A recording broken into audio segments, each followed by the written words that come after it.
হিটু শেখকে মৃত্যুদণ্ড দেন আদালত। খালাস দেওয়া হয় বাকি 3 আসামি। ওর সাথে আরো 3টা আসামি ছিল, কারণ ওরা তোর ভিতর সহযোগিতা করেছে। আমার বড় মায়ের হুমকি দিচ্ছে, তারা মারিছে, মারে মুখ আটকায় রাখছে। তাহলে কিভাবে এখানে খালাস হয়ে গেল? আমি চাচ্ছি যে ওরাও তো দোষী, ওরাও শাস্তি হওয়া উচিত।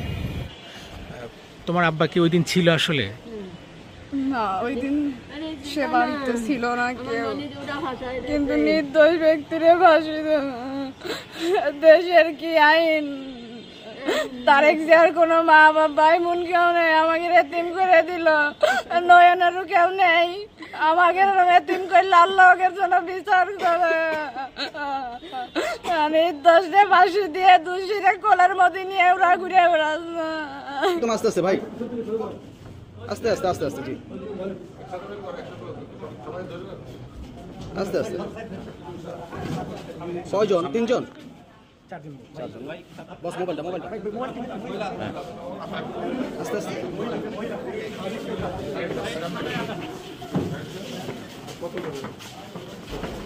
সকাল 8:30টায় কড়া পুলিশি প্রহরায় কারাগার থেকে আদালতে হাজির করা হয় আসামিদের।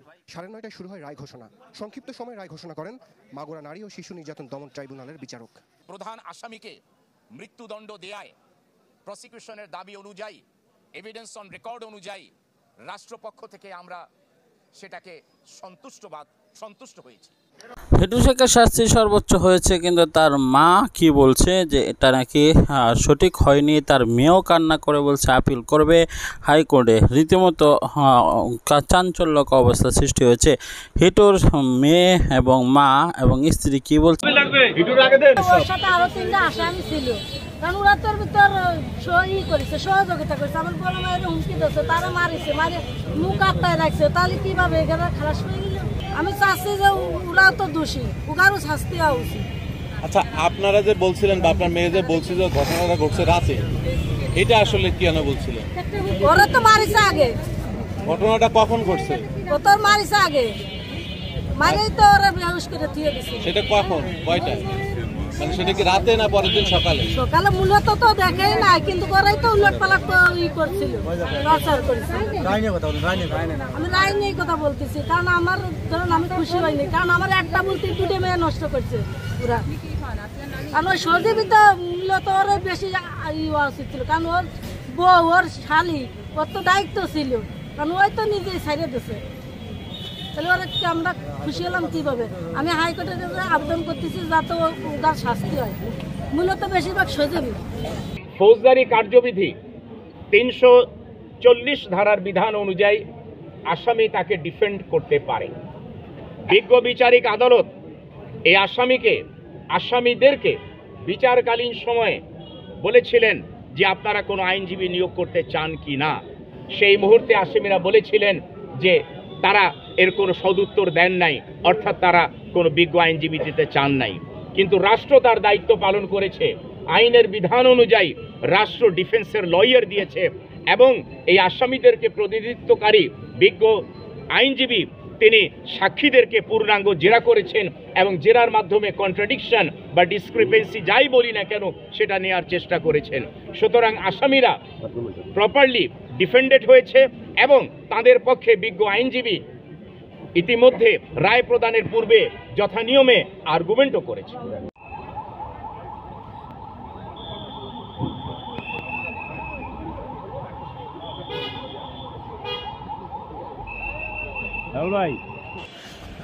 তোমার আব্বা কি ওই দিন ছিল আসলে? না, ওই দিন সে বাড়িতে ছিল না কেউ, কিন্তু নির্দোষ ব্যক্তিরে ফাঁসি দেশের কি আইন? তারেক জিয়ার কোনো মা বাবা এমন কেউ নেই, আমাকে এতিম করে দিল। নয়নেরও কেউ নেই, আমাকে এতিম করলে আল্লাহের জন্য বিচার করে।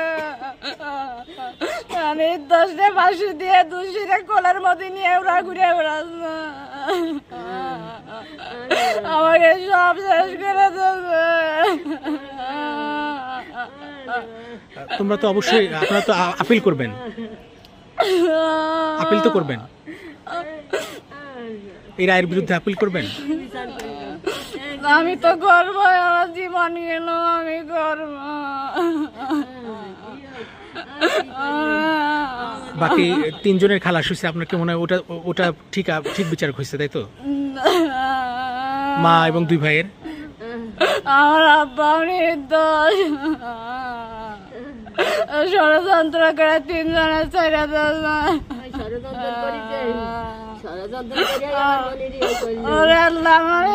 বানাইলে তুমি।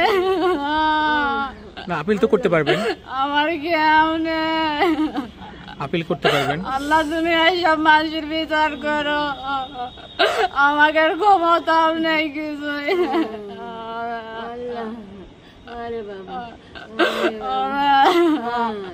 আর একটু দেখতে দিল না, কোথাও করতে দিল না। একটু দেখা দিবে তোমাকে দুইজনে, আমাকে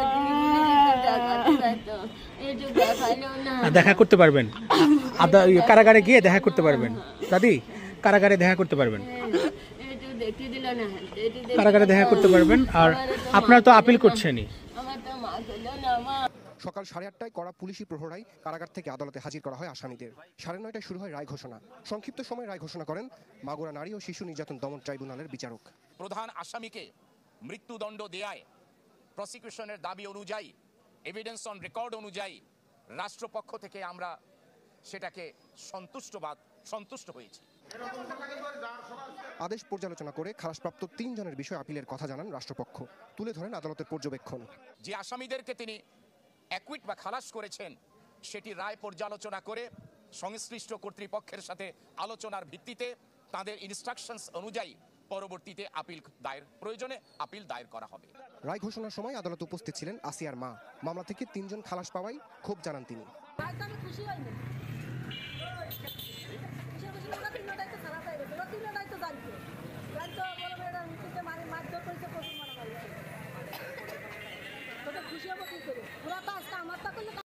হিটু শেখের সর্বোচ্চ শাস্তিকে কেন্দ্র করে চাঞ্চল্যকর অবস্থা সৃষ্টি হয়েছে। এই প্রথম হয়তো বা 90 দিনের মধ্যে যে আইন করা হয়েছে সে আইন মতো শাস্তি দেওয়া হয়েছে।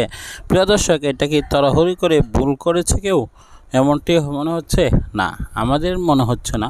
তবে আত্মীয় স্বজনের মধ্যে হিটু শেখের তার মা এবং তার মেয়ে দাবি করছে যে সম্পূর্ণ ভুলভাবে নাকি তাকে রায় দেওয়া হয়েছে। কিন্তু 31টা শুনানি হয়েছে এবং অনেকগুলা 31টা সাক্ষ্য দেওয়া হয়েছে, 8টি শুনানি হয়েছে বলে আমরা জেনেছি।